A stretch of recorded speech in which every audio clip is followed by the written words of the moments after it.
Coucou à tous, j'espère que vous allez bien. On se retrouve pour une nouvelle guidance autour du thème sentimental. On va continuer à explorer ces schémas, les blocages, les difficultés qui peuvent être rencontrées pour essayer d'expliquer aussi pourquoi on vit les choses de telle manière ou pourquoi on ne vit pas les choses quand on a pourtant envie de le faire.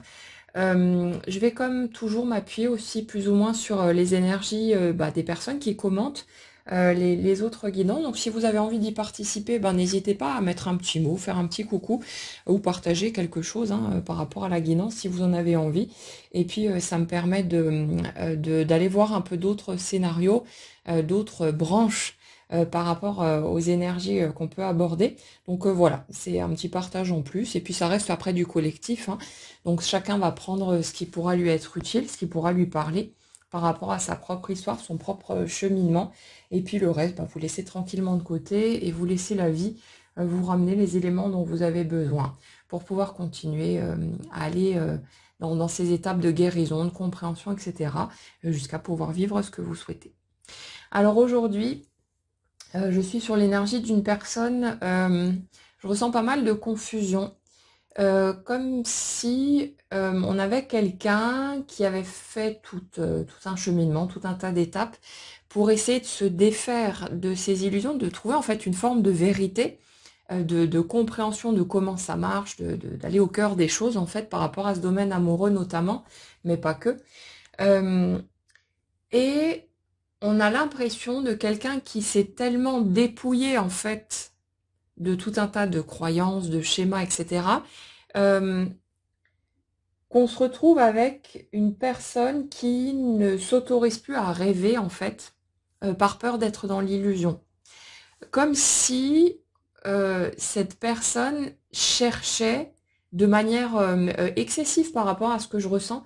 à coller à tout prix à une forme de vérité dépouillée de toute forme de croyance, illusion, machin et tout, par crainte en fait de retomber dans une soit des attentes, soit justement de quelque chose qui serait faux et de se casser en fait la figure derrière. Et le problème, si vous voulez, là-dedans, c'est que tout ce qui pouvait générer de belles émotions, de la stimulation, quelque chose de grisant en fait, par rapport à ses rêveries, ses projections, c'est comme si elle avait perdu cet aspect-là et que du coup, la réalité brute, elle lui paraissait trop fade, banale, ordinaire. Et là, en fait, j'ai une espèce de double problématique parce que dans l'énergie que je ressens, il y a eu justement une situation, une période, une rencontre où la sensation d'avoir enfin entre les mains ce dont on a toujours rêvé était très très forte. Et c'est comme si les difficultés rencontrées par rapport à cette situation, la chute, les chutes qu'il y a pu y avoir par rapport à tout ça, avaient poussé cette personne à se mettre à refuser en bloc en fait toute forme de rêverie, d'illusion,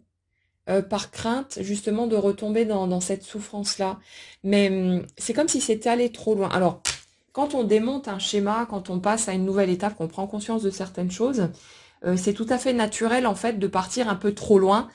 et d'aller dans un déblayage extrême parce que il y a eu tout un tas de souffrances, de difficultés, d'épreuves traversées et ça fait qu'on pousse toujours le bouchon un peu trop loin jusqu'à se rendre compte que ça fonctionne peut-être pas non plus de partir à ce point dans l'autre sens et qu'on a besoin de trouver une forme de juste milieu et puis après ça s'ajuste au fur et à mesure. Mais là, si vous voulez,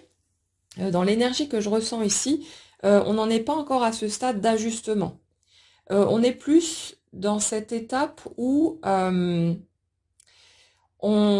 a l'impression de subir en quelque sorte les conséquences de la chute de ces illusions et ça fait que on est dans une sorte de sentiment d'être perdu, d'être dans une sorte de désert, comme si Ouais, il y avait un peu un sentiment de renoncement. On rejoint un petit peu ce qui ressortait dans la dernière guidance, cette notion de résignation, comme si d'un rêve beaucoup trop idéalisé par rapport à la vie en général, mais particulièrement au domaine amoureux, on était passé à quelque chose où il n'y a plus en fait de rêverie du tout. Et ça fait que de quelque chose d'extrêmement stimulant, d'extrêmement puissant, on arrive à quelque chose qui semble totalement fade, dénué de sens, d'intérêt. Et ça fait que ça peut être extrêmement souffrant et qu'on a une personne qui n'est pas dans une posture ok, la vie c'est ça, alors cool, je vais prendre toutes les belles choses qu'il y a à prendre. On est plus dans quelqu'un qui dit alors la vie c'est seulement ça et je vais devoir me contenter de ça pour le restant de mon cheminement. Et je ressens de la tristesse en dessous, hein. Euh, ouais, cette impression de devoir renoncer en fait à ses rêves, à ses espoirs et c'est quelque chose d'assez plombant. Et c'est marrant parce qu'il y a une espèce de contradiction. Autant je ressens une forme presque de soulagement de voir la réalité telle qu'elle est, comme si la personne se sentait libérée d'être capable de toucher cette réalité ordinaire. Et en même temps, je ressens de la déception, j'ai pas vraiment envie de dire de la frustration parce qu'il n'y a pas d'énergie de colère en dessous, c'est vraiment plus, je dirais quelque chose qui touche un peu au désespoir, à la lassitude, quelque chose de plus doux, mais qui en même temps touche à la tristesse, quoi, hein. Mais ouais, on a ça en dessous, un côté un peu morose, le côté ouais bof, c'est seulement ça. Et comme si on voyait les autres vivre leur vie, arriver a priori à composer avec cette réalité ordinaire, à y trouver de la joie, du plaisir, et que dans l'énergie que je ressens, on avait l'impression d'être encore une fois hors cadre, euh, qu'il manque quelque chose. Et c'est comme si en même temps, on avait du mal à s'autoriser à nouveau à rêver, à se projeter, à utiliser en fait le fantasme, l'imaginaire, toutes ces choses-là pour rajouter des étincelles dans la vie, par peur justement, enfin en ayant cette conscience quelque part que c'est du fake, et ça fait qu'on a une personne qui est assez paumée et qui peut potentiellement être dans des regrets aussi par rapport au passé et à ces étapes où elle arrivait à plonger totalement dans ses projections et à ressentir en fait tout un tas de belles choses, de choses extrêmement puissantes en utilisant la projection. Alors bien sûr, il y a toujours les les deux faces de la pièce parce que quand vous allez dans des projections et que vous vous laissez complètement porter par ça, vous allez ressentir des choses très puissantes, très fortes par rapport à tout ça. Mais évidemment, il y a aussi le risque de se rendre compte que ce n'est que de l'illusion, qu'il n'y a rien en trame de fond, et de se casser la figure et de ressentir la souffrance qui va avec. Et justement, euh, la personne que je ressens, elle a traversé ces étapes-là. Ça fait qu'elle est allée extrêmement loin dans le positif, dans la puissance du ressenti, pour ensuite se casser la figure derrière. Euh, et parce que ces étapes-là ne sont pas nécessairement encore totalement digérées, on a quelqu'un comme une personne qui se méfierait d'elle-même, de sa propre tendance à partir directement dans l'imaginaire, dans peut-être l'exagération, et à vouloir s'enflammer trop vite. J'ai ça dans l'énergie, comme si euh, quand cette personne a fait une rencontre qui a été marquante et qui semblait cocher les petites cases de sa liste du partenaire idéal, du partenaire tant attendu, l'élu, c'est comme si cette personne, au lieu de voir venir tranquillement, de prendre les étapes dans l'ordre, d'apprendre à connaître l'autre, elle s'était enflammée très très fort, très très vite, et que elle avait tiré des conclusions hâtives sans avoir pris la peine d'aller explorer sur le terrain et de voir, bah, sur place, de faire un simple constat, en fait. Ok, ben, cette personne-là, c'est génial avec, ça se passe merveilleusement bien, on avance ensemble, machin et tout. Ou alors, bah, finalement, ça colle pas, on s'entend pas si bien que ça, on n'est pas compatible, etc. Et chacun trace sa route. Et c'est ça le souci, c'est que dans l'énergie que je ressens, c'est comme si cette personne, en se basant sur des petits indices, sur des petites choses, avait tout de suite voulu agrandir ces éléments-là pour remplir tout l'espace avec, mais sans prendre la peine de découvrir vraiment de quoi il retournait. Et en ne laissant pas de place à l'autre non plus, pour qu'il puisse s'exprimer librement dans qui il était. Et ça fait que la personne en face, la seconde énergie, a pu ressentir énormément de pression parce que dans l'énergie de la première personne, ce qui était dit, c'est tu dois impérativement cocher mes petites cases et être la personne que j'espère que tu es. Et c'est marrant parce que en fait, la deuxième personne que je ressens ici, c'est comme si ben, elle pouvait vraiment être la personne espérée, la personne ressentie, mais en même temps, ce sentiment d'obligation d'être cette personne-là et de pas avoir la liberté en fait d'être simplement un humain avec ses failles, ses limites, ses peurs et tout ça, que ça avait représenté en fait un frein, une barrière et un motif de fuite ou de chercher à provoquer la fuite de l'autre tout simplement, peu importe. Hein. Mais ouais, on a ça en arrière-plan. C'est à la fois la personne rencontrée, on a l'impression qu'elle aurait pu vraiment cocher les petites cases et amener cette osmose, cette harmonie, tout ce qui était recherché en fait. Mais c'est comme si l'espèce de forcing qui avait été posé dessus par la première énergie dont on parle ici, euh, bah, c'est ça qui avait finalement créé une espèce de barrière. Et quand on a l'impression d'être obligé de quelque chose, de rentrer dans des petites cases ou de se comporter de telle manière, etc., qu'on ne se sent pas libre de vivre les choses comme on le souhaite, bah, ça fait qu'on a forcément envie de sortir de là et que c'est une pression qu'on ne peut pas tenir. Le truc, c'est que, en fait,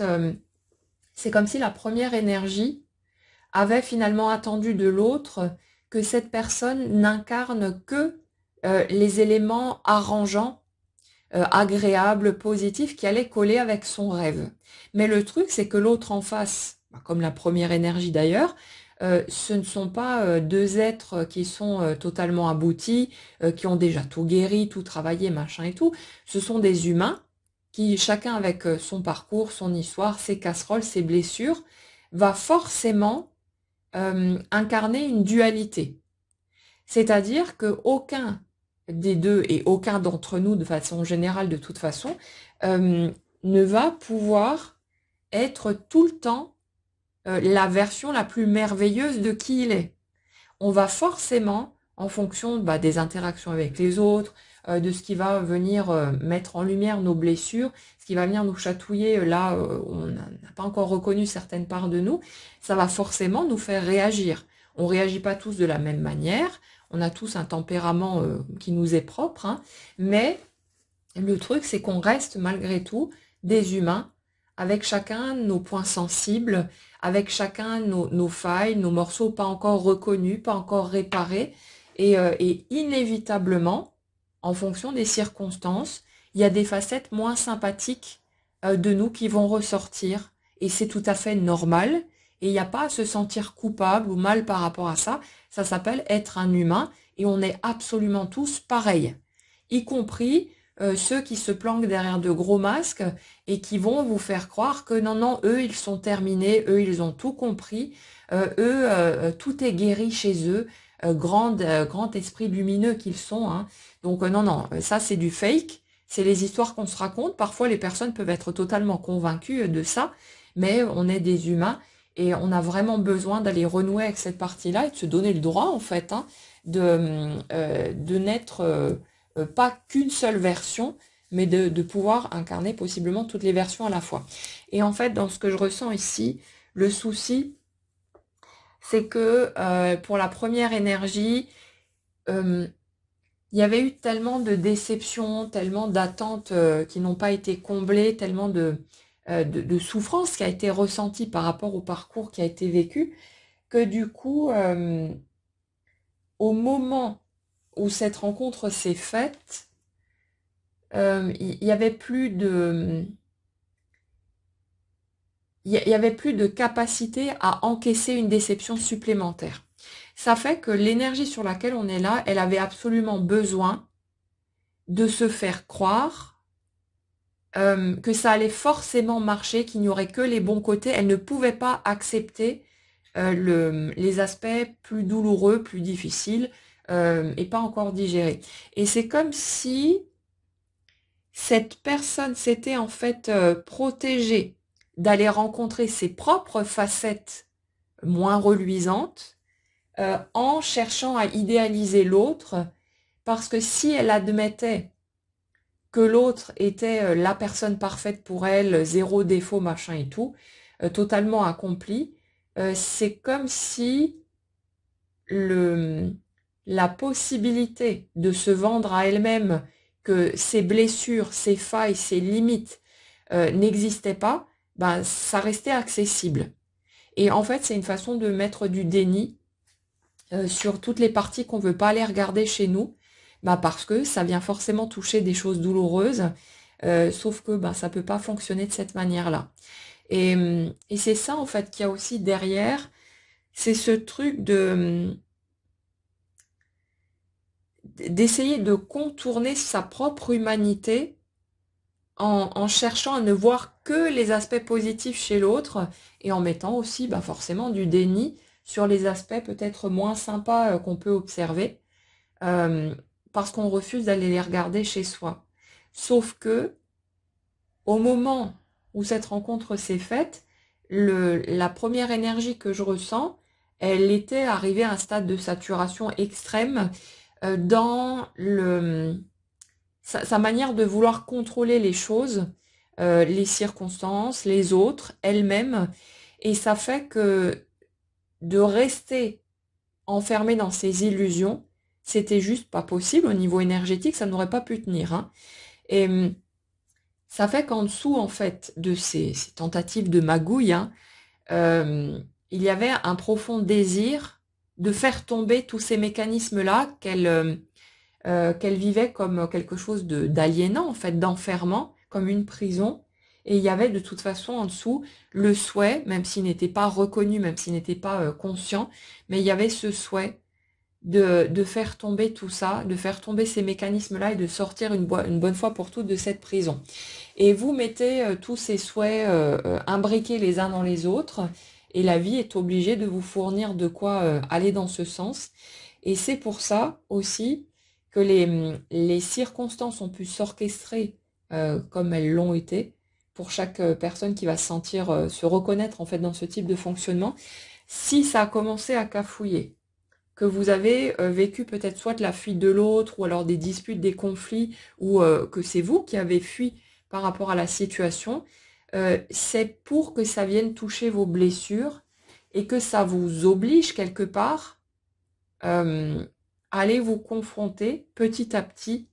à qui vous êtes et à tout ce que vous aviez mis en déni chez vous. Et c'est comme si, en allant rencontrer l'autre et en voyant petit à petit les facettes bien humaines de l'autre ressortir, que vous aviez à un moment donné été obligé d'aller regarder ça en face jusqu'à vous rendre compte que ça existait aussi chez vous et que non seulement il n'y avait pas à cracher dessus,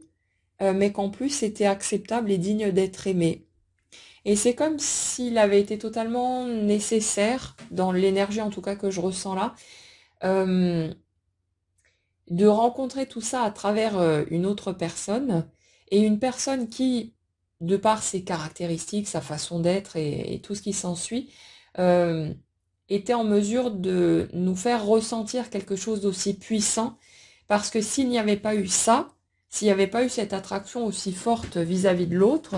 bon, on n'aurait pas cherché à comprendre et on ne serait pas allé regarder plus loin et on serait simplement resté dans le déni et à continuer à essayer de contourner en fait qui nous sommes et tout ce qui était blessé en dessous, tout ce qui avait besoin d'être vu pour pouvoir guérir. Donc ouais, on a quelqu'un qui est un peu à la croisée des chemins. euh, Et c'est comme si cette personne était en train de réapprivoiser la notion d'être un humain. C'est-à-dire que comme les illusions sont tombées, comme il y a eu cette recherche finalement extrême de toucher une forme de vérité au-delà des apparences, des illusions, de tout ce qui a pu être posé au-dessus, euh, on a quelqu'un du coup qui peut avoir du mal à ressentir à nouveau vraiment de la joie, du plaisir dans ce qui est vécu au quotidien.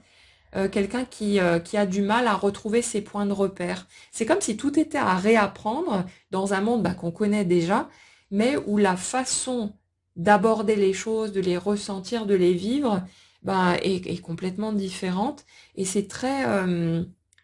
perturbant. Ça place dans un état de vulnérabilité, de fragilité, d'incompréhension aussi, euh, parce qu'en fait, on n'a qu'une vision limitée des choses de toute façon, et qu'on ne sait jamais où est-ce qu'on va aller mettre les pieds. Et ça fait qu'on a quelqu'un qui est totalement paumé, qui sait plus trop où il ou elle en est, plus forcément trop ce que cette personne veut non plus, et il y a cette difficulté à se positionner, euh, comme si on avait quelqu'un qui allait vivre au jour le jour, qui allait prendre vraiment instant après instant sans plus se projeter, mais il y a c'est pas seulement le fait de vivre l'instant présent sereinement. Là, en fait, ce que je ressens, c'est carrément de la retenue par rapport au fait de se projeter, de se laisser aller dans la rêverie, dans tout ce qui faisait du bien avant, ce qui mettait du baume au cœur, ce qui mettait des paillettes dans les yeux. Euh, il y a vraiment un frein qui est posé très clairement, comme une peur de retomber dans ces mécanismes-là et de se leurrer une fois de plus et de se casser la figure de façon magistrale. Mais en fait, ce que cette personne est en train d'observer aussi, c'est que le fait de s'interdire quelque part d'utiliser ces mécanismes naturels, ne serait-ce qu'au niveau de l'imaginaire, de s'autoriser à ressentir toutes ces choses-là, ça fait qu'elle ne vibre plus, qu'elle se coupe en fait de tout un tas d'éléments qui sont une source naturelle de magie au niveau du ressenti. Et pour l'instant, il y a un refus de retourner par là parce que forcément, il y a cette conscience que en allant ressentir des choses très fortes dans le positif, il y a toujours ce risque de ressentir des choses très fortes dans le négatif. Et c'est ce qui a été vécu, c'est ce qui a été expérimenté. Donc c'est quelqu'un qui a encore besoin de digérer tout ça, de prendre le temps de laisser couler les larmes qui n'ont pas forcément été pleurées, de revisiter tout ça avec plus de recul, avec plus de sérénité, de réexaminer tout ça, de chercher peut-être à comprendre ce qui n'a pas été compris. C'est pour ça aussi que la plupart d'entre vous, vous êtes là, hein. C'est parce qu'il y a des choses, vous n'arrivez pas à vous les expliquer, des choses qui font mal, qui vous ont laissé sonner, qui vous ont laissé dans l'incompréhension la plus totale, et vous avez besoin de donner du sens à tout ça et de pas avoir ce sentiment, de pas rester dans ce sentiment que c'était quelque chose de gratuit, quand en gros ça vous est tombé dessus par un coup de pas de bol ou par une quelconque injustice ou ce genre de choses. On a besoin de donner du sens à nos épreuves et aux difficultés qu'on a pu traverser, c'est tout à fait naturel. Mais le truc, c'est que euh, j'ai l'impression d'une personne qui a l'habitude d'aller vite, c'est-à-dire de quelqu'un qui va tout le temps être dans une recherche de progression et qui ne peut pas se reposer sur ses acquis. Euh, Comme si cette personne avait conscience du fait que ça peut toujours être plus, ça peut toujours être mieux, on peut toujours aller plus loin, aller vers plus de justesse encore, de perfection, de tout ce que vous voulez. Et on a quelqu'un qui a pris l'habitude, et ça j'ai l'impression que ça touche un peu tous les domaines de sa vie en fait, qui a pris l'habitude de toujours se pousser plus loin. C'est-à-dire qu'on a quelqu'un qui va être dans une recherche d'apprentissage constant, et même si ça sert à rien. C'est-à-dire que il y a des gens qui vont se lancer dans certains apprentissages parce que ils ont envie de faire telle ou telle activité professionnelle, ce genre de choses, parce que ça va leur servir à quelque chose, ou alors pour exprimer leur créativité, ou peu importe, hein, mais il y aura un but derrière. Mais là, j'ai quelque chose d'un peu différent, parce que c'est vraiment une quête d'évolution constante, comme si le sentiment de ne plus évoluer donnait à cette personne l'impression d'être morte, d'être une espèce de zombie et de plus, qu'il n'y a plus de but, qu'il n'y a plus d'enjeu. Et j'ai là l'énergie de quelqu'un qui trouve une partie de sa stimulation dans la vie, dans le fait d'apprendre constamment de nouvelles choses, de voir une progression permanente en fait dans absolument tout ce qu'elle fait et ce qu'elle est. Et ça fait que cette personne, face aux étapes qu'elle vit au niveau amoureux, a un peu l'impression de se trouver dans l'impasse, euh, parce que c'est quelqu'un justement qui a pris l'habitude d'aller vite, c'est-à-dire j'apprends un truc, je l'intègre et hop, je passe à autre chose, et j'apprends à nouveau, j'intègre et hop, je passe à autre chose, comme une espèce de course permanente,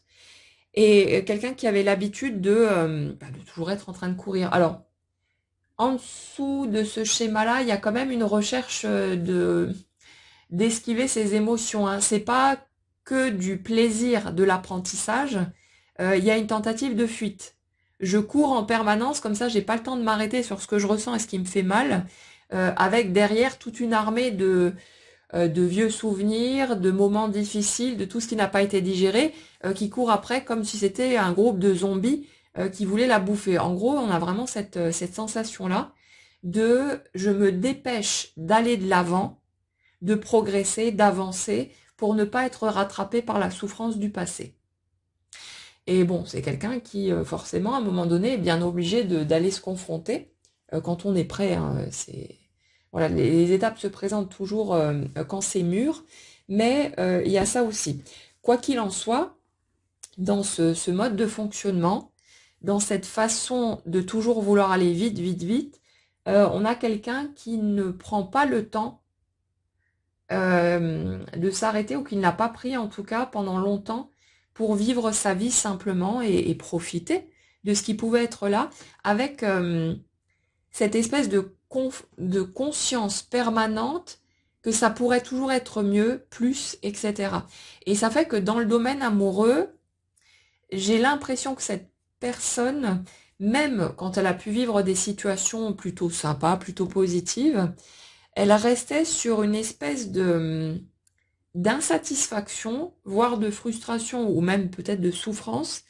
pas parce que la situation était si catastrophique, ou voilà, mais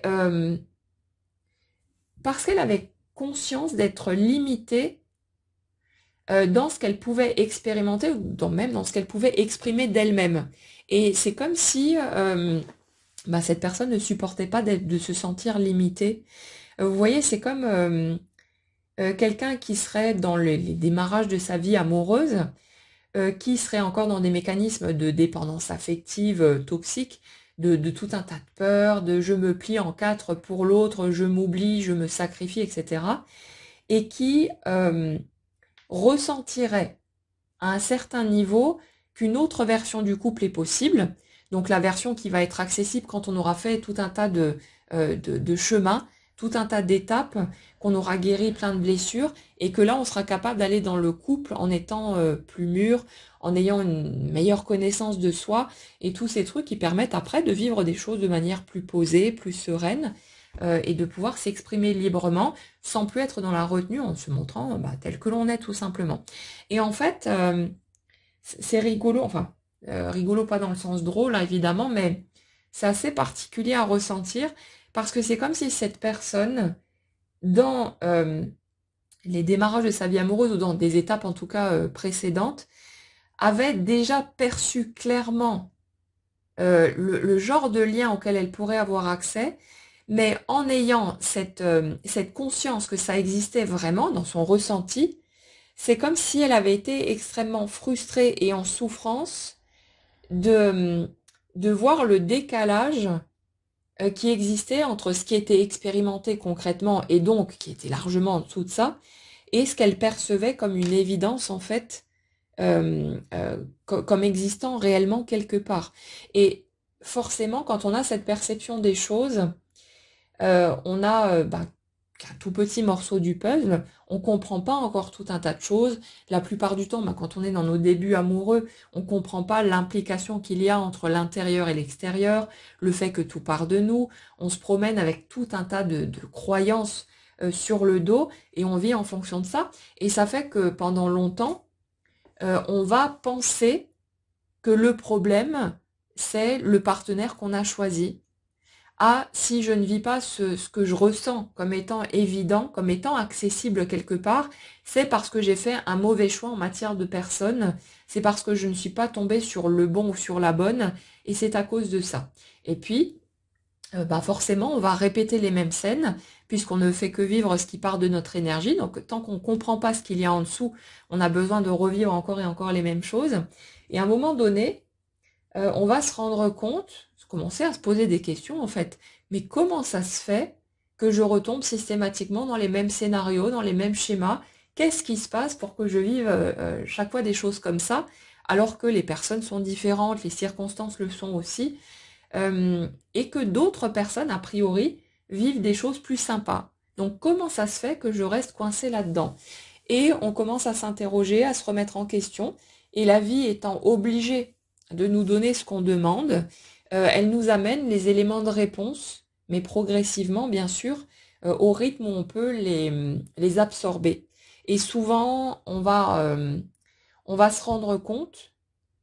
que ce qu'on sait aujourd'hui, on l'a déjà entendu un nombre incalculable de fois, mais qu'au moment où on l'a entendu, et surtout les premières fois où c'est arrivé jusqu'à nous, on était totalement incapable de comprendre vraiment ce qu'il y avait en fond. C'est comme le livre Conversation avec Dieu, qui n'a rien de religieux, hein, pour ceux qui ne l'auraient pas lu, mais quand vous voyez ce bouquin arriver la première fois dans votre vie,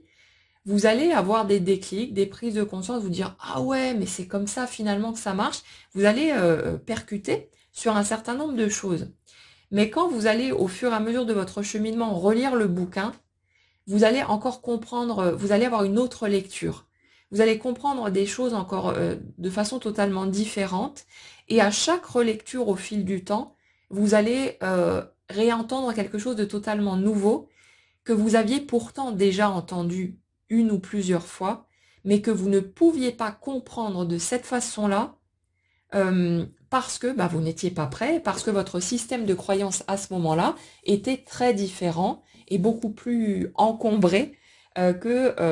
ce qu'il est aujourd'hui en fait. Et il y a tout un tas, là je donne cet exemple-là parce que je sais que dans mon cheminement perso, ça a été totalement flagrant. La première fois que je suis tombée sur ce bouquin-là, c'était en 2006. Et je sais que pendant tout ce temps, chaque fois que je l'ai relu, j'ai dû le faire, je sais pas, une dizaine de fois peut-être, j'ai chaque fois compris les choses encore différemment. Et c'était assez fou de se rendre compte avec le recul que j'avais tout ça sous le nez, clairement depuis le début, mais que j'étais pas capable de comprendre les choses de cette manière-là, parce que j'avais tout un tas de croyances qui étaient posées par-dessus et qui me permettaient seulement d'aborder une petite portion de l'éventail. C'est comme si le champ complet, il n'était pas accessible du tout, et que chaque fois on avait seulement un tout petit morceau du puzzle qui était accessible en fonction de où on en est dans notre cheminement. Et à mesure en fait qu'on avance, il y a une portion qui s'élargit et qui s'élargit de plus en plus au fil de la vie, au fil des étapes, et qui nous permet d'avoir un point de vue plus vaste, une meilleure compréhension et de regarder les choses différemment. Je sais plus du tout où est-ce que je voulais aller avec ce truc-là. Euh, ouais, on a notre personne là du coup qui, ah oui c'est ça. Euh, c'est marrant, mais c'est comme si il y a des années en arrière, l'énergie sur laquelle je suis là avait déjà eu conscience de ce à quoi elle pourrait avoir accès beaucoup plus loin sur le chemin, sauf que cette personne pensait que c'était accessible tout de suite. Et ça fait que on a quelqu'un qui est rentré dans une quête de trouver ce quelque chose, et forcément le quelqu'un qui irait avec, euh, là tout de suite, mais c'est comme si cette personne, en fait, tout son cheminement avait été posé sur je sais que ça existe quelque part et je ferai absolument tout pour pouvoir le trouver. Mais sans se rendre compte en fait que pour arriver là, alors que ça existe réellement et que c'est véritablement accessible, mais que l'accessibilité, elle se fait pas en faisant un tri suffisant dans ses fréquentations ou ce genre de choses, elle se fait dans le temps, dans la guérison et en même temps, si au moment des faits, on avait dit à cette personne, il va te falloir 10, 15, 20 ans pour arriver là, c'est un truc qui est totalement insupportable. On ne pourrait pas encaisser ça. Même si on avait la certitude absolue qu'au bout de ce temps, on va pouvoir vivre ce qu'on souhaite, on vous dit à 20 ans, tiens, maintenant tu es en train de souffrir, t'en chies un max, tu trouves pas ta place, voilà, tu te sens pas bien dans ta vie, etc. Bah écoute, il va falloir te contenter de ça pour le moment, de vivre des choses qui te paraîtront être des demi-mesures, qui sont toujours insatisfaisantes, frustrantes, souffrantes. Mais t'inquiète, dans 20 ans, tu vas faire une rencontre magnifique, et là, tu pourras vivre ce que tu souhaites. C'est juste horrible.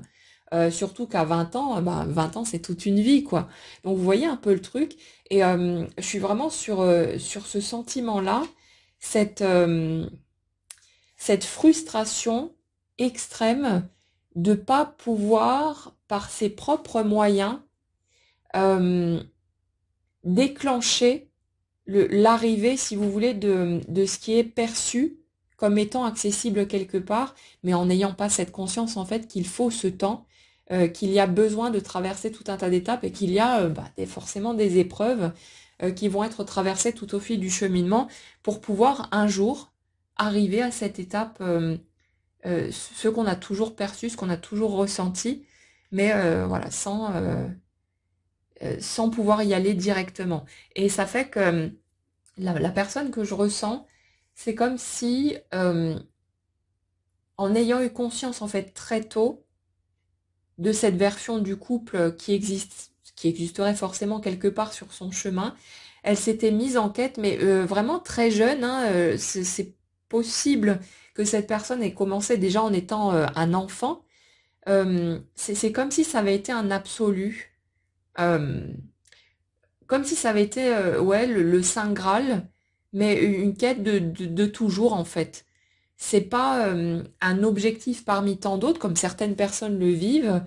Tiens, quand je serai grande ou quand je serai grand, j'ai envie d'avoir tel métier, d'avoir un amoureux ou une amoureuse qui sera comme ci et comme ça. J'ai envie d'avoir des enfants, de faire ça et ça de ma vie, d'aller vivre dans tel endroit, dans tel pays. Vous voyez, ça c'est des projets, des trucs, c'est posé sur quelque chose de sympa et de joyeux, de positif. Mais là, même s'il y a pu y avoir ce type de projection, c'est comme si ça avait toujours été perçu comme insignifiant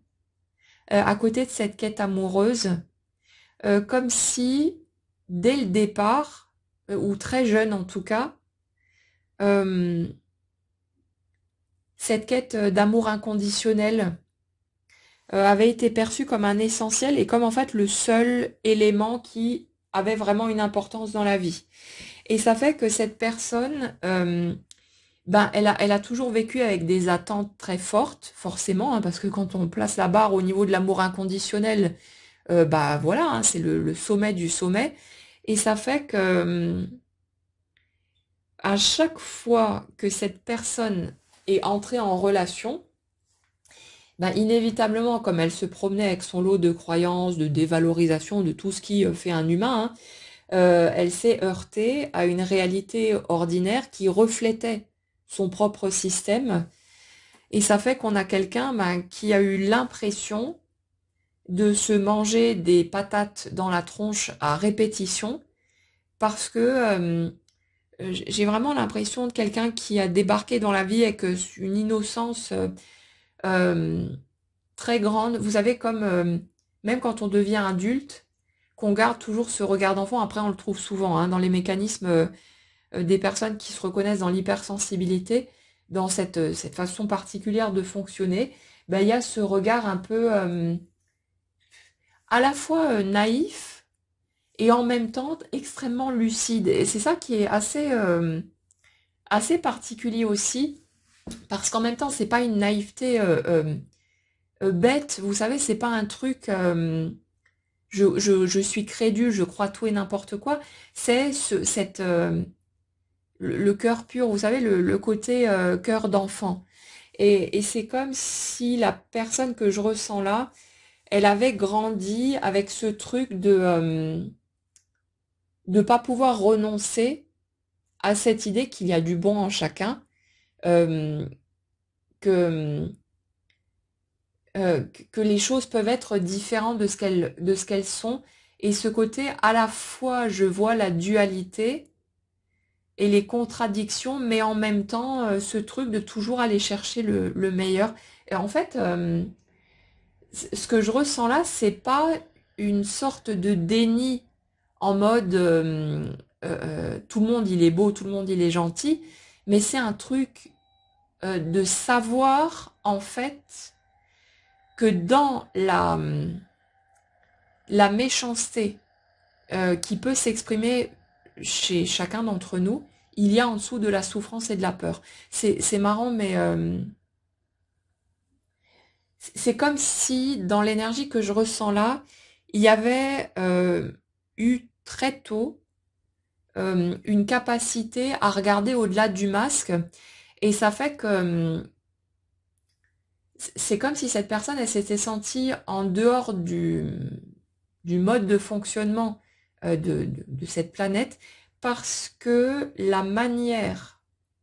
d'aborder les choses avec, vous savez, la punition, les menaces, toute cette oppression, toutes ces choses-là, que c'était clairement perçu comme étant contre-productif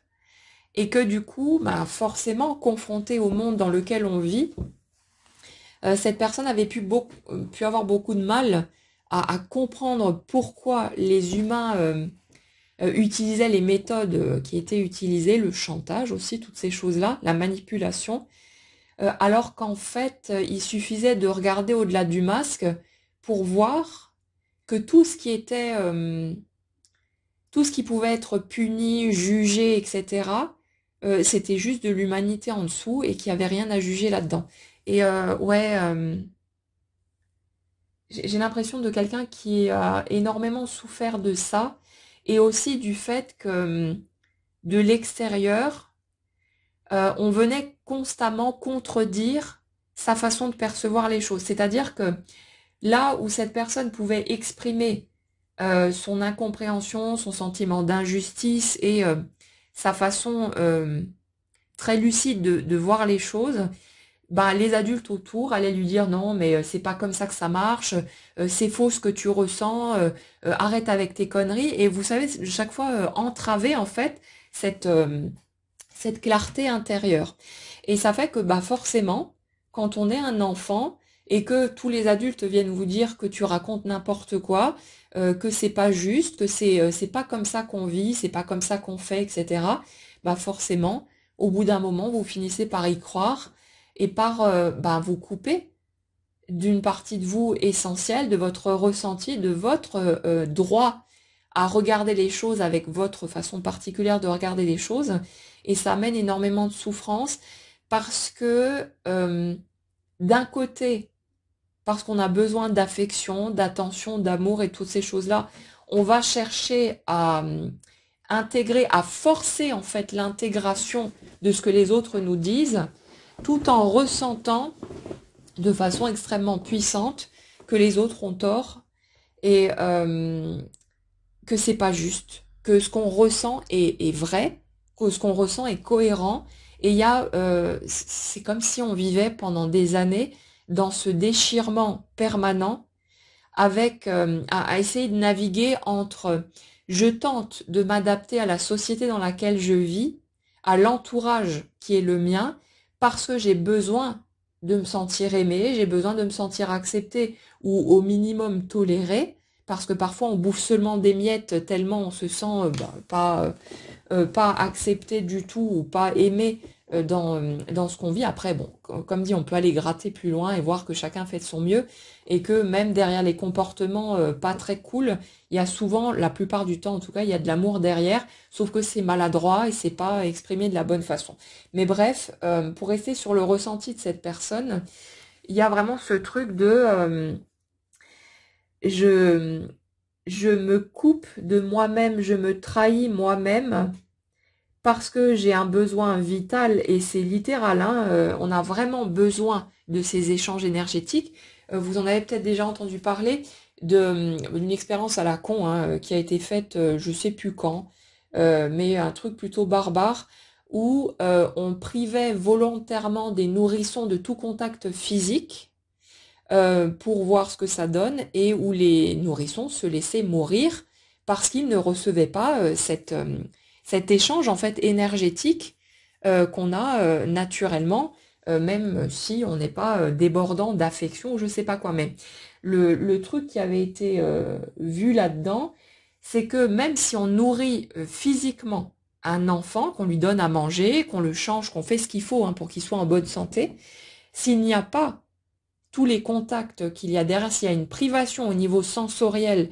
ces échanges qu'on a naturellement avec une maman ou un papa, bah, que l'enfant se laisse mourir parce qu'il est privé en fait de tout ça. Et le truc, c'est que on a réellement besoin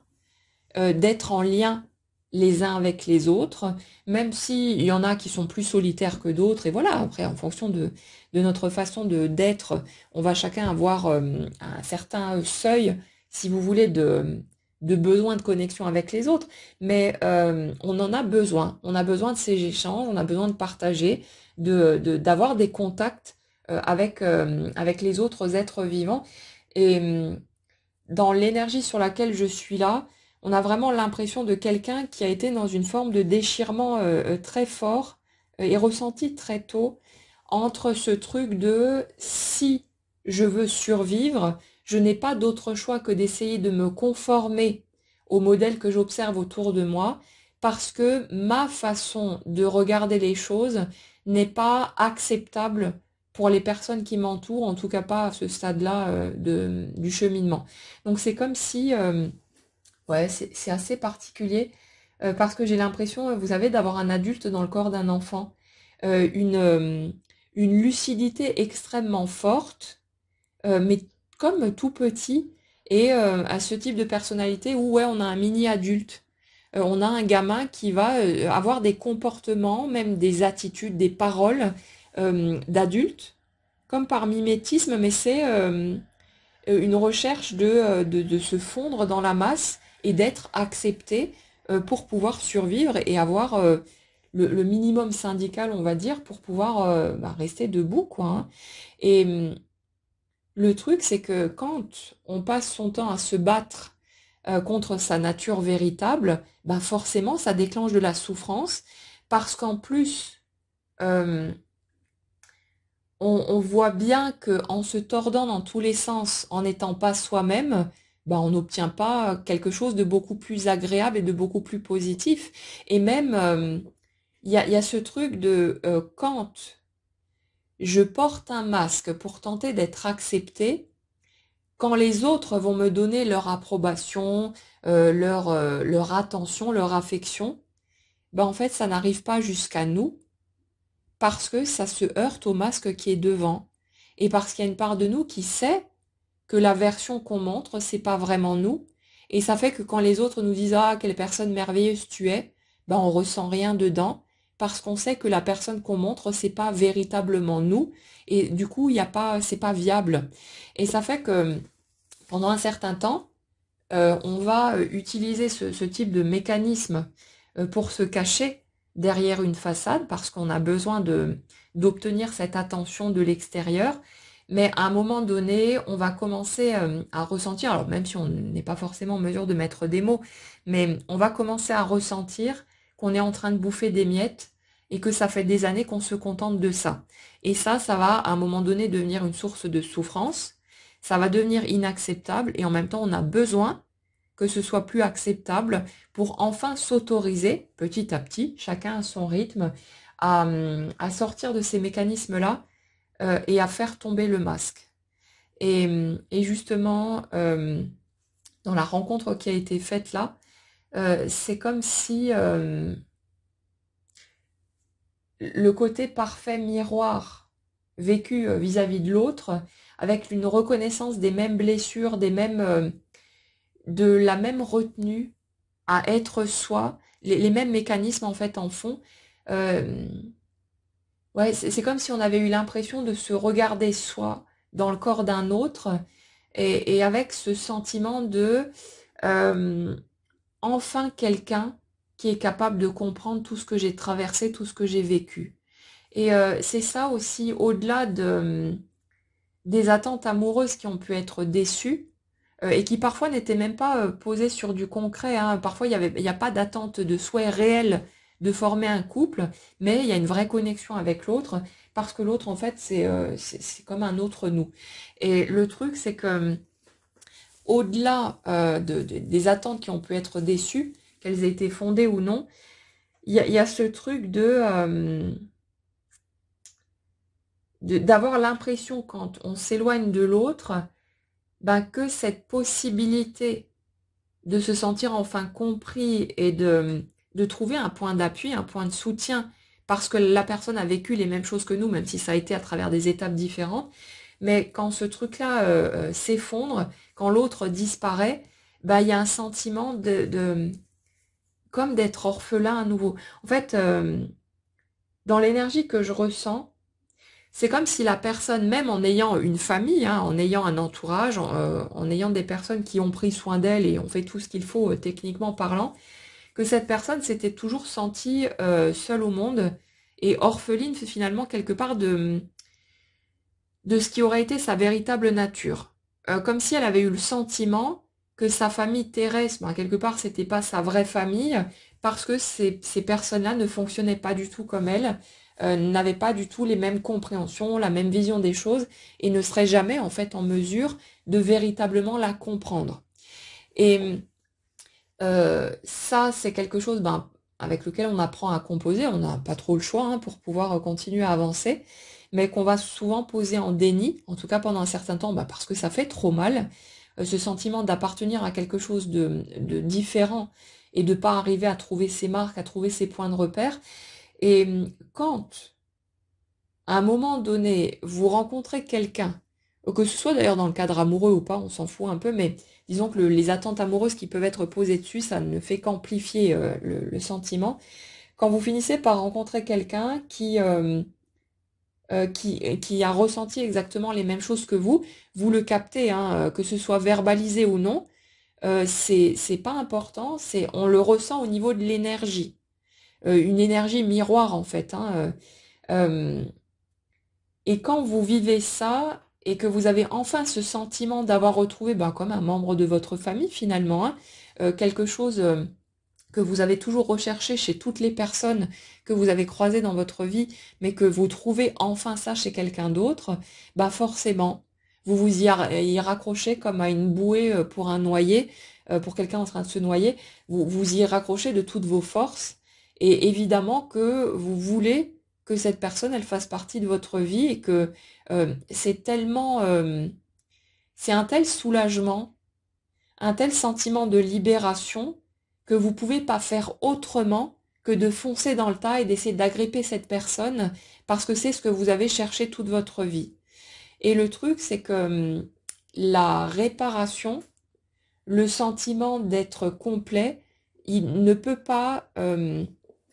rester de façon stable et durable si on le fait dépendre de quelqu'un d'autre. Le sentiment d'être enfin complet, il est réel. On ressent vraiment ça quand on vit ce type de rencontre. C'est pas soit j'ai juste, soit j'ai faux, hein. C'est votre sentiment, c'est ce que vous ressentez. Donc c'est réel de toute façon. Que ce soit posé sur quelque chose de concret ou pas, on s'en fout. C'est votre sentiment et vous pouvez respecter ce truc-là. Mais le truc, c'est que même si vous ressentez réellement ça au contact de l'autre, pour vous sentir en équilibre et pouvoir vivre votre vie en étant libre et dans de bonnes dispositions, vous ne pouvez pas faire reposer sur les épaules d'un autre ce sentiment de complétude. Et ça fait que pour aller le trouver à l'intérieur de soi, ben, on a besoin de se redonner sa légitimité à être ce qu'on est, à être cet humain-là, avec cette façon particulière de regarder le monde, cette façon particulière de ressentir les choses, etc. En fait, tout ce qu'on a pu mettre dans une boîte euh, pendant peut-être toute notre vie, on a besoin de le rendre à nouveau légitime, ou de le rendre légitime tout court, en fait, et d'aller rencontrer progressivement toutes ces parts de nous pour leur redonner leur place à l'intérieur de nous et leur place dans ce monde. D'arrêter de se raconter que c'est pas normal d'être comme ça, qu'on devrait pas fonctionner de telle manière, qu'on devrait pas ressentir les choses comme ci ou comme ça, et que parce qu'on a un mode de fonctionnement atypique par rapport à la plupart des gens,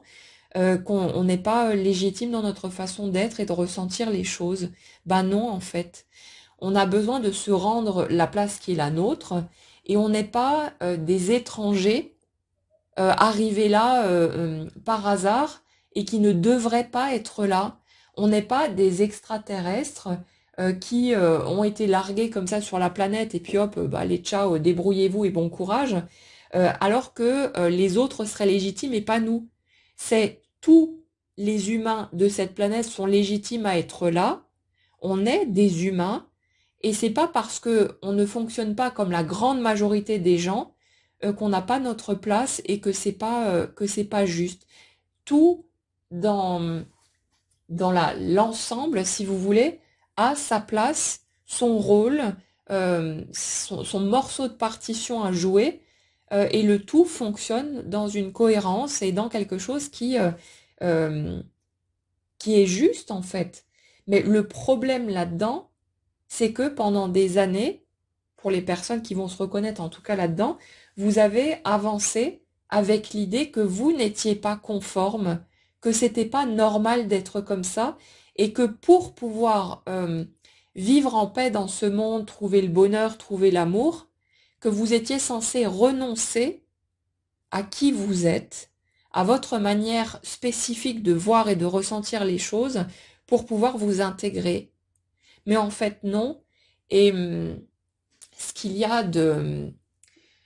vraiment puissant dans ce type de rencontre, c'est qu'à un moment donné, avec du temps et avec le chemin qu'on va faire, on va commencer à prendre conscience que nous n'avons pas à nous adapter au monde, le monde n'a pas à s'adapter à nous non plus, mais c'est à chacun de se donner le droit de créer sa vie et d'incarner le personnage qu'il a envie d'être et qu'il est naturellement, qu'il n'y a pas de permission à demander, qu'il n'y a pas à mériter cette place, mais qu'en fait elle est légitime, elle est acquise de base, quoi. Et c'est ce truc-là qui a besoin d'être remis à sa place. C'est pas, il n'y a pas deux camps à faire, ou encore plus de camps si on va chercher des divisions encore plus lointaines. C'est pas les uns qui sont dans le vrai, les autres qui sont dans le faux. C'est chacun regarde les choses à sa façon et chacun a le droit d'être qui il est et de voir les choses comme il les perçoit. Et après, ben, on fait notre tri entre les personnes qui vont nous accepter naturellement telles que l'on est et que nous, on pourra accepter telles qu'elles sont aussi, et puis les autres avec qui ce sera trop chahutant, ça le fera pas, parce qu'il y a trop d'incompatibilité, d'incompréhension, et c'est pas grave. La planète est vaste, il y a tellement de gens sur cette terre, on a largement de quoi se créer sa petite tribu, et puis côtoyer les gens avec qui ça matchera naturellement, avec qui ce sera fluide. On n'est pas obligé d'essayer de s'intégrer à tout prix dans un système qui ne nous correspondrait pas. Mais il y a vraiment ce truc-là, cette espèce de restitution de son droit à être qui on est. Et ça fait partie de ces étapes qui nous donnent la possibilité, quand on est prêt, de vivre le type de relation qu'on a envie de vivre. Comment est-ce qu'on pourrait vivre une relation de couple vraiment équilibrée, qui tienne la route et qui remplisse toutes les petites cases de bonheur qu'on souhaite, si on ne s'autorise pas à être soi-même? On a besoin de rentrer dans la relation en étant libre, pas en planquant la moitié des morceaux parce qu'on croit que ce sera pas OK pour l'autre, ou que si jamais on se rend compte que je suis comme ça, on pourra pas m'aimer. Bah non, pour avoir la possibilité d'être aimé réellement, ben, on a besoin d'accepter de montrer qui on est réellement. Sinon, ça tombe toujours sur la façade, en fait, sur le masque que vous portez devant vous pour vous cacher. Et vous n'aurez jamais ce sentiment d'être vraiment aimé par quelqu'un si vous n'osez pas montrer tout ce que vous êtes à ce quelqu'un. Donc, bien sûr que ça implique le fait de prendre des risques, et on l'a tous déjà expérimenté, de d'oser montrer qui on est, de laisser sortir les parts de nous qui sont naturellement les nôtres, hein, et de se prendre un mur dans la tronche. Mais en même temps, on a besoin de ça aussi pour voir que si on ne nous accepte pas tels que nous sommes, c'est pas parce que nous, on n'est pas comme il faut. C'est juste que c'est l'autre qui fonctionne différemment ou ça ne correspond pas à ses propres cases, mais c'est pas pour autant que ça remet en question qui nous sommes et que ça nous enlève notre légitimité à être cette personne-là. Donc, pour pouvoir être aimé pour de vrai, il faut être prêt à se montrer tel que l'on est. Et bien sûr que ça fout la trouille, bien sûr que c'est pas si évident que ça. Et en même temps, j'ai envie de vous dire, à un moment donné, on en a tellement marre de se cacher et d'être toujours dans la peur, hein, d'être la personne que l'on est, que la barrière, elle saute toute seule. Et qu'à un moment donné, presque sans s'en rendre compte, on va oser s'exprimer librement, être soi, être spontané, et en avoir plus rien à foutre en fait de comment les autres pourraient réagir. Ça veut pas dire que ça va plus nous piquer ou nous chahuter quand on va venir nous faire une réflexion à la con, hein. C'est tout à fait normal que quand on vient vous dire ah non toi t'es pas comme il faut, tu fais pas ce qu'il faut, tu dois pas parler comme ci, penser comme ça, agir de telle ou telle façon, bien sûr que ça nous emmerde parce qu'on a le droit d'être qui on est, et si l'autre ça lui plaît pas, ben il dégage. Mais le truc c'est que même si vous allez faire votre tri, vous allez voilà faire votre ménage autour de vous, mais il y aura plus cette espèce d'appréhension des réactions possibles des autres, ni d'ailleurs l'impression de toujours cogiter ce qu'on fait ou ce qu'on dit avant de le faire ou de le dire. Il y aura plus ce truc-là. C'est plus je réfléchis dans tous les sens à qu'est-ce que je peux dire ou pas, qu'est-ce que je peux faire ou non. C'est voilà la personne que je suis, tu prends pas. Si tu prends pas, ça va peut-être me faire mal, ça va peut-être me piquer, ça va peut-être me blesser, mais tant pis, parce que c'est tout ce que j'ai à proposer. Et si ça te convient pas, ben autant le savoir de suite, et que tu fasses demi-tour et que tu ailles dans une autre direction. Donc il y a ce truc-là qui s'installe. Alors bien sûr, ici je schématise, hein, puisqu'on est sur de la guidance, on peut pas tout décortiquer en 1 heure ou 1 heure et demie d'audio, mais dans la vie, ça va être beaucoup plus lent, ça va être beaucoup plus vaste que ça se fait étape par étape, ça se fait de manière progressive, et c'est pour ça aussi souvent que ça prend du temps. Mais le truc, c'est que ça finit de toute façon par bouger, que ça bouge en permanence, mais c'est de voir aussi que ce à quoi vous aspirez, le type de relation que vous avez envie de vivre, quels que soient les critères hein, qui sont les vôtres, euh, la plupart du temps, et quand les attentes sont grandes et exigeantes, ça peut pas se faire en claquant des doigts parce que c'est pas compatible, si vous voulez, avec le système de croyance qu'on a à un moment donné. Mais toutes les étapes qu'on va vivre, absolument toutes, vont nous aider à nous remodeler petit à petit, de manière progressive et de façon totalement ajustée, pour que on puisse devenir cette personne qui sera en mesure de vivre le genre de relation à laquelle on a toujours aspiré. Et peut-être que ça aura mis du temps, mais à partir du moment où on plonge dedans, on y va, on vit les choses, on s'en fout en fait que ça ait mis du temps. Là où on ne s'en fout pas, c'est avant. Avant d'y être, ou quand on est encore dans la souffrance, là on se dit oui, mais je perds mon temps et machin et tout. Mais le jour où vous finissez par être vraiment heureux de ce que vous vivez, par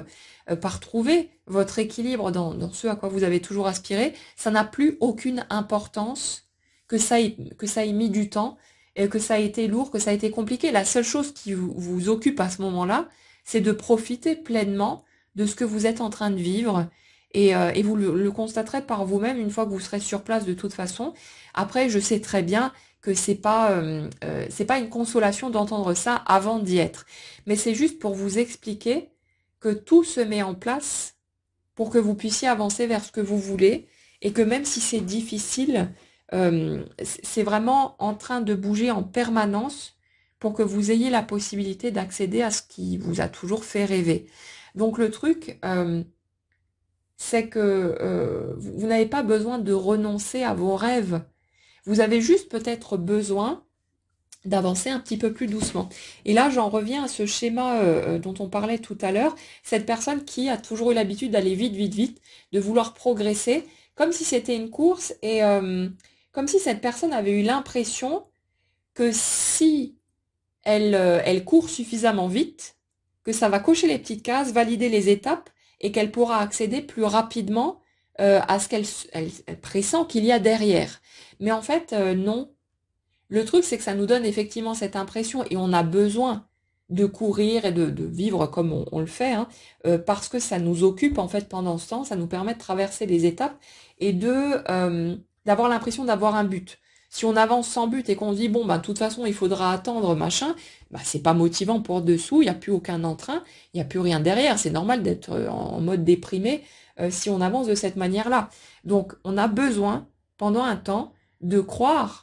que nos actions, que nos démarches, que tout ce qu'on va mettre en place va potentiellement faire bouger des choses parce que pendant ce temps, ben, on est occupé à ça. On est en train d'essayer d'atteindre un but, un objectif et on en a besoin. Et le truc, c'est que dans l'énergie que je ressens là, c'est comme si cette personne, elle s'était rendue compte que finalement tout coule de source, que tout va de toute façon prendre forme et que quels que soient ses choix, ben, elle va de toute façon aboutir au même endroit et quand ce sera prêt, pas quand elle l'aura décidé ou qu'elle aura actionné les bons leviers. Et il y a un peu ce côté, mais du coup, mes actions, à quoi elles servent?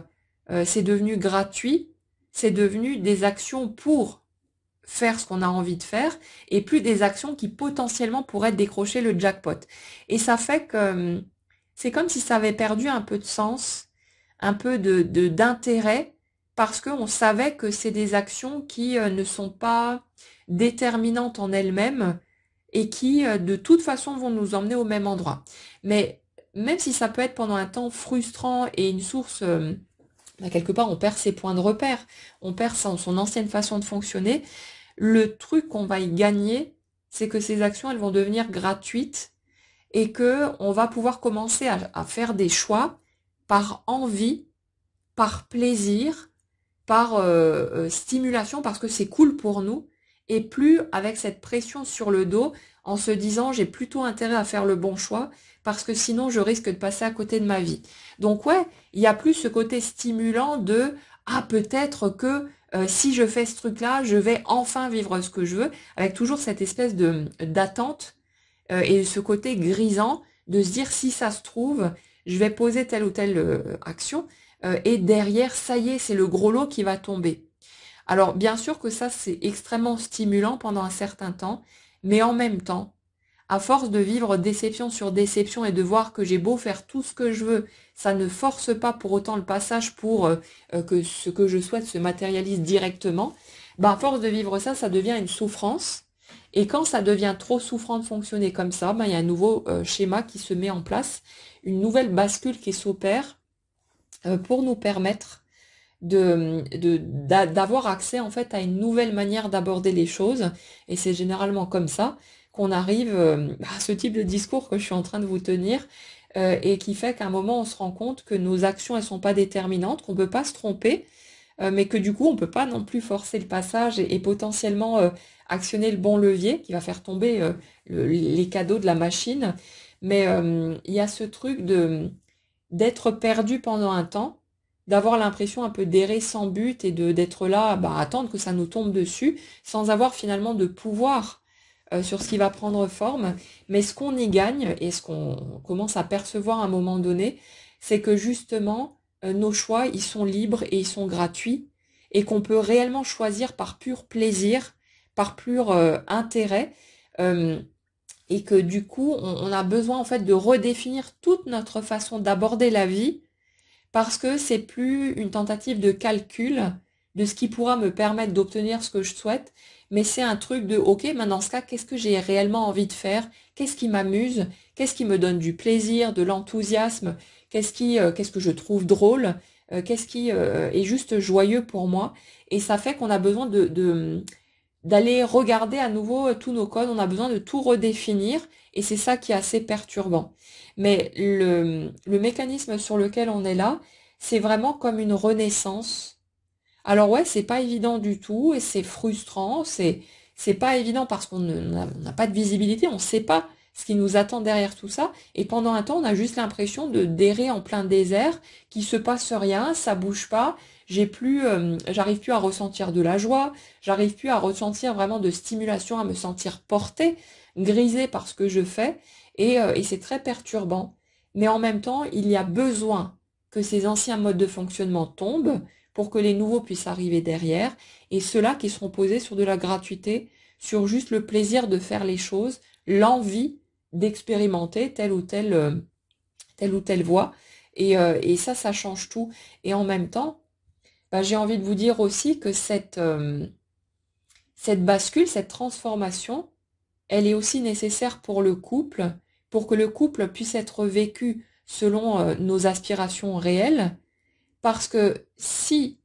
nos démarches, nos paroles, nos actions ne sont pas posées sur du gratuit, du spontané, de quelque chose qui est grand ouvert, comment est-ce que vous voulez établir une relation vraiment connectée avec une autre personne si vous êtes encore dans vos petites magouilles à, à réfléchir à ce que vous devez faire ou dire pour tenter d'aboutir à tel ou tel résultat. Vous voyez le manque de naturel en fait du truc? Comment est-ce qu'on veut être dans une espèce de sincérité absolue si on est encore dans ces modes de fonctionnement-là? C'est juste pas possible. Donc quelque part, pour pouvoir accéder à cette version du couple où il y a une vraie osmose, où il y a une vraie liberté aussi d'être là par choix, plein et entier, par bonheur d'être là, et pas parce qu'on se sent obligé d'eux pour je sais pas quelle raison, ben on a besoin de vivre ces étapes de transformation, de refonte totale de notre ancien système pour pouvoir aborder une nouvelle étape qui cette fois sera cohérente avec ce qu'on a toujours ressenti, ce qu'on a toujours envisagé ou souhaité, et cette perception du couple dans une espèce d'absolu, et qui ne repose plus du tout sur les anciens mécanismes de chantage affectif, dépendance, machin et tout, qui étaient plus que pourris et qui amènent plus de souffrance qu'autre chose. De toute façon, je pense que tout le monde en est conscient. Donc ouais, on a vraiment une transformation en profondeur qui n'est pas si évidente que ça. C'est souvent pour ça aussi qu'on a besoin d'aller chercher des infos avec les guidances ou avec d'autres méthodes, après peu importe, hein, mais qu'on a besoin de compréhension parce que c'est pas si évident que ça de traverser toutes ces étapes-là ben, sans avoir la trouille, hein. C'est extrêmement perturbant, mais en même temps, j'ai envie de vous dire que ça en vaut la peine, que même si à certains moments, vous avez l'impression que ça n'a pas de sens, que vous voyez rien venir, que vous avez l'impression de ne pas voir le bout du tunnel, c'est que tout est en train de se mettre en place pour vous emmener vers ce que vous voulez. C'est juste que vous pouvez pas avoir la vision complète de ce qui est en train de se tramer pour vous, sinon ça ne vous impacterait pas de la même manière, et vous aurez les infos seulement après coup pour vous dire ah ouais en fait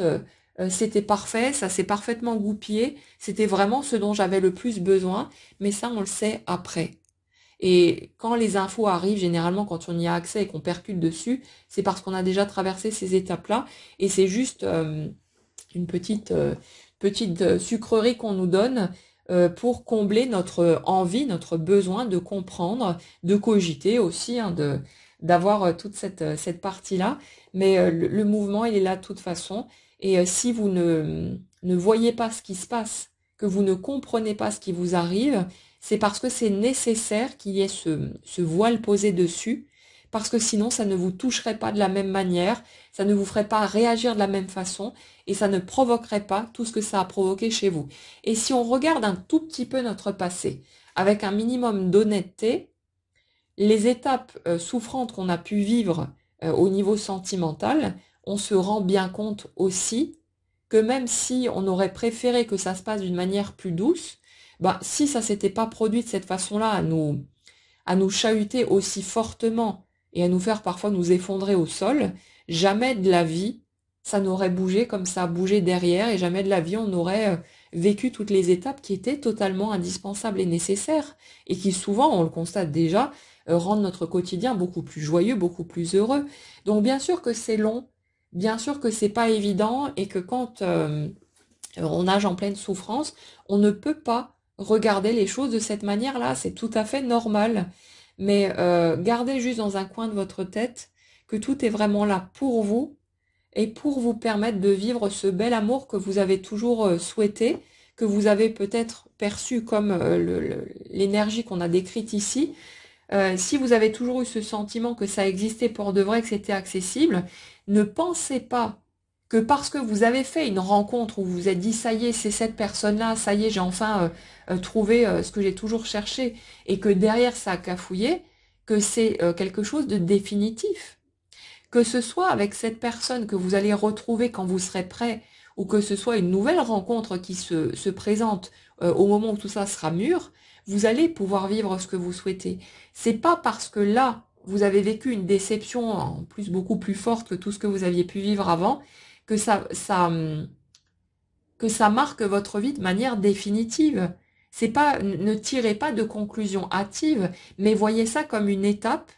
et en étant, comme dit, un tout petit peu honnête sur les étapes vécues derrière, vous allez sans doute vous rendre compte aussi que tout ce qui vous a fait mal en suivant était là pour vous aider à guérir, à changer, à vous débarrasser de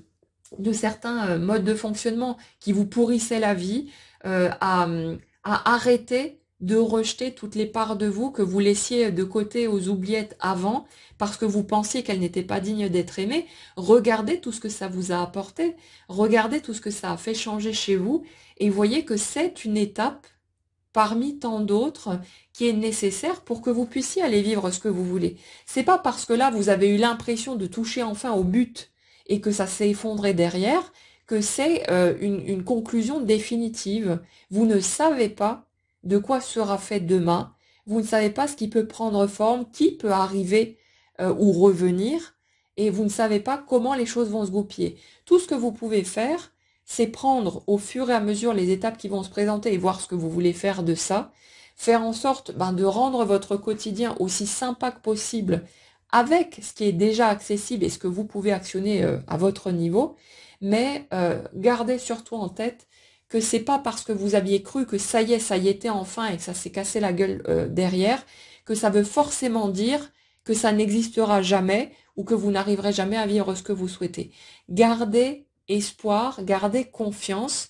prenez juste un tout petit peu plus de recul en utilisant quelque part ce qui a été vécu pour ne plus vous emballer trop vite et attendre de voir, simplement prendre les choses avec plus de retenue, avec plus de recul, mais ça ne veut pas dire pour autant que ça n'arrivera jamais. Vous ne savez pas à quel point les choses pourraient bouger, et même peut-être rapidement pour vous. Donc laissez les choses se faire et avancez simplement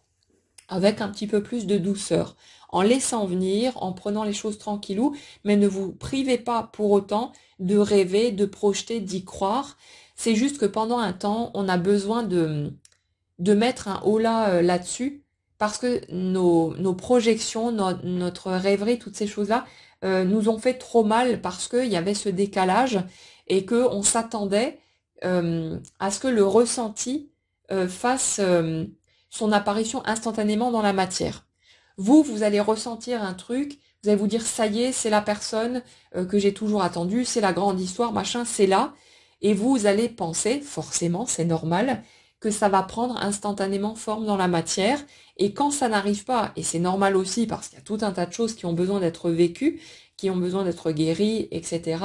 vous allez vous effondrer et être totalement sonné, ne pas comprendre ce qui vous arrive et vous dire mais est-ce que je me suis trompé à ce point? Mais en fait, pas forcément. C'est pas forcément que vous vous êtes trompé, c'est peut-être juste que vous avez, par manque de visibilité, voulu griller les étapes et que vous pensiez, et c'est bien naturel, que ça allait prendre forme tout de suite, parce que là, vous aviez l'impression d'avoir, ça y est, j'ai entre les mains ce que j'ai toujours espéré, et du coup, c'est la claque magistrale, parce que là où vous attendez à ce que tout coule enfin de source, et ça y est, on y est enfin, il y a encore des étapes à traverser, il y a des guérisons, il y a tout ce qui a été mis en déni qui a besoin d'être rencontré, et c'est normal que ça assomme et que ça vous fasse tomber de si haut. Mais regardez tout ce que vous avez gagné en cours de route, tout ce qui a changé, et voyez que même si le but n'était peut-être pas encore atteint, bah c'est pas pour autant qu'il ne le sera pas un peu plus loin sur le chemin. Alors gardez vos espoirs. Pendant un temps, comme dit, on a besoin on jette. On veut plus rêver, on veut plus s'imaginer, on a peur de l'illusion. C'est quelque chose qui peut être tétanisant. Et c'est normal parce qu'il y a eu une souffrance énorme et on a besoin de ce temps pour digérer. Mais à un moment donné, on peut s'autoriser à nouveau à rentrer dans ces mécanismes-là, à rêver, à avoir de l'espoir, à se projeter, à avoir le cœur qui se gorge d'amour rien qu'à imaginer ce qu'on pourrait vivre. Sauf que quand la matière va bouger, au lieu de foncer dans le tas et de faire les mêmes conneries qu'avant, on va y aller avec un peu plus de retenue. On va à la fois s'autoriser à rêver dans notre coin, à espérer, et en même temps, on va être dans une position un peu plus d'observateur, à y aller tranquillement, se dire ok, on laisse venir, on laisse se dérouler, on n'est pas pressé, on y va étape par étape, un petit pas à la fois, et ça va changer la donne aussi. Donc tout ça, on ne peut l'acquérir que par l'expérience. Sans être passé par toutes ces étapes, on ne pourrait pas avancer de cette manière-là et avoir cette possibilité d'aller plus tranquillement et de prendre les choses, de les laisser se développer à leur rythme plutôt que de vouloir forcer le passage alors que c'était posé en fait sur de la peur de passer à côté. Là, ça pourrait être posé sur la joie d'être en présence de l'autre, la joie de vivre ces moments-là en sachant qu'on ne sait pas si ça va continuer ou non, mais on pourra profiter pleinement de ce qui se présente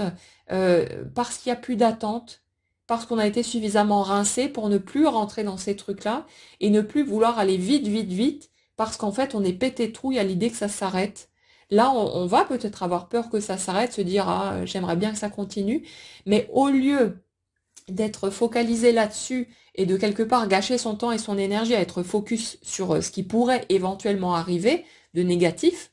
on va mettre toute son attention et prendre tout ce qu'il y a à prendre, profiter pleinement de tout ce qu'il y a à prendre au fur et à mesure. Et c'est ça qui s'appelle vivre et ce qui donne le sentiment d'être vivant justement, au lieu d'avoir le sentiment de passer à côté de sa vie. Et ça change vraiment tout. Donc, vous verrez bien pour chacun d'entre vous comment ça va se goupiller. Les étapes, de toute façon, sont toujours ajustées au parcours de chacun, hein, à vos limites, à vos peurs, à tout ce qui s'ensuit. Donc, n'ayez pas peur. Votre énergie, c'est un rapport direct. Elle produit instantanément dans votre quotidien tout ce dont vous avez besoin pour avancer et pour continuer à cheminer. Il n'y a pas quelqu'un qui réfléchit et qui pourrait potentiellement se tromper ou alors ne pas avoir compris vos attentes, vos envies, etc. C'est du direct. C'est l'énergie, elle se modèle directement dans la matière. On voit sous nos yeux ce qu'on est, ce qu'on vibre, et c'est comme ça en permanence. Donc il n'y a aucune possibilité de se tromper parce que c'est de l'instantané et c'est du permanent. Donc après, que vous y croyez ou non, ça n'a pas d'importance non plus. Vous n'avez pas besoin d'y croire pour que les choses prennent forme. C'est du mécanique, en fait, comme la loi de la gravité, hein, finalement. Que vous y croyez ou pas, vous gardez les pieds cloués au sol, et heureusement, parce que sinon on serait bien dans la merde. Mais là, c'est exactement la même chose avec ça. Et que vous y croyez ou pas, ça fait son job, ça fait ce que ça a à faire, et c'est toujours pour vous emmener vers ce que vous souhaitez vraiment. Donc oui, ça met du temps. C'est pas aussi rapide, c'est pas aussi facile, clairement, que ce qu'on aimerait. Mais le processus de la vie fonctionne comme ça. Et quand on apprend à naviguer avec et à lui faire confiance, bah c'est beaucoup plus agréable et c'est beaucoup moins chahutant malgré tout, parce que même dans les moments qui sont un peu plus compliqués, un peu plus souffrants, on a cette conscience de fond que c'est là pour une bonne raison, que c'est là pour nous en fait, et ça fait qu'on ne le ressent plus de la même manière, qu'on ne le regarde plus de la même façon, et que ça allège malgré tout ce qu'on peut ressentir dans ces moments-là. Donc après, ouais, comme d'habitude, vous piochez ce qui vous parle, ce qui résonne pour vous, ce qui peut vous être utile. Le reste, vous le poussez de côté. C'est pas le fait de comprendre qui est déterminant dans ce que vous allez vivre, donc pas de panique. Et puis, ben, n'hésitez pas à partager dans les commentaires ce qui peut résonner avec vos étapes en cours, ce que vous avez déjà vécu, ce que vous avez identifié chez vous, les prises de conscience qui sont peut-être les vôtres en ce moment, les avancées concrètes aussi qui se font peut-être pour vous. N'hésitez pas à les partager parce que ça fait toujours un bien fou. Déjà, ça fait plaisir, pour moi en tout cas, de vous voir avancer. Mais ça fait aussi du bien à tous ceux qui attendent encore, à tous ceux qui sont dans des étapes un peu moins sympathiques. Donc n'hésitez pas, même si par la suite vous n'écoutez plus les guidances, ben, n'hésitez pas à venir faire un petit coucou et à donner de vos nouvelles. Ce sera toujours sympa et agréable pour tout le monde. Donc voilà, partagez ce que vous avez envie. Passez en tout cas une très bonne journée, prenez bien soin de vous et on se retrouve très vite.